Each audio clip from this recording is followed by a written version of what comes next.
મારું નામ ચંદ્રિકા રાજેશ સિકોતરિયા છે અને હાલ હું વેરાવળ પાટણ સંયુક્ત નગરપાલિકામાં કારોબારી ચેરમેન તરીકેની જવાબદારી નિભાવું છું. આજે વેરાવળ પાટણ સંયુક્ત નગરપાલિકા તરફથી redevelopment work of doctor Baba Saheb Ambedkar garden and other infrastructure at Veraval આ વસ્તુ અને સાથે સાથે ટર્ન ટેબલ લેડર ફાયર વિભાગમાંથી એ બે વસ્તુનું અમે લોકાર્પણ કરીએ છીએ.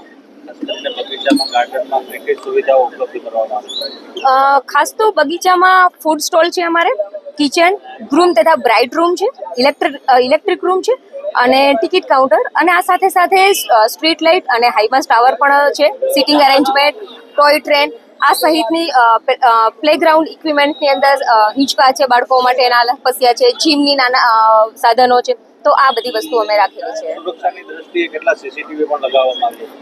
સીસીટીવી અને સાઉન્ડ સિસ્ટમ બંને લગાવેલી છે. આશરે 35 લાખના સીસીટીવી કેમેરા અને સાઉન્ડ સિસ્ટમ અમે લોકોએ ફિટ કરેલી છે. આખા ગાર્ડન માટેનો કુલ ખર્ચ 235 લાખ જેવો છે.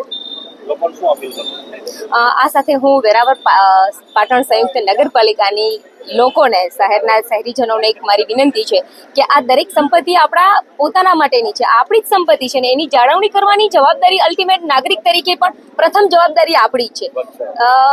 સ્વચ્છતા માટે જે ઇક્વિપમેન્ટ, જે સાધનો આપણે અહીં ફાળવેલા છે તો એની પણ જાળવણી માટે હું લોકોને એક અપીલ કરું છું કે એની જાળવણી કરે. નાના બાળકોનો ઇસ્તેમાલ કરવાનો છે, એની વય મર્યાદા નક્કી કરેલી હશે તો વય મર્યાદા પ્રમાણે એમાં બેસે. મોટા બાળકો ઘણી વખત બેસી અને મોટા લોકો બેસી અને સાધનોને ઘણી વખત નુકસાન પહોંચાડે છે. તો આ તકે એક મારી વિનંતી છે સફાઈ માટે, સ્વચ્છતા માટે અને બાળકો માટે. તો એ ખાસ મને ગમે છે કે ભાઈ લોકોની જવાબદારી. અત્યારે તો અમે આ ટોય ટ્રેન છે તો એના માટે થોડું મિનિમમ ચાર્જ માટેની એક ટેન્ડર પ્રક્રિયા માટેની વ્યવસ્થા કરવાની પેલું છે, હાથ ધરાય છે.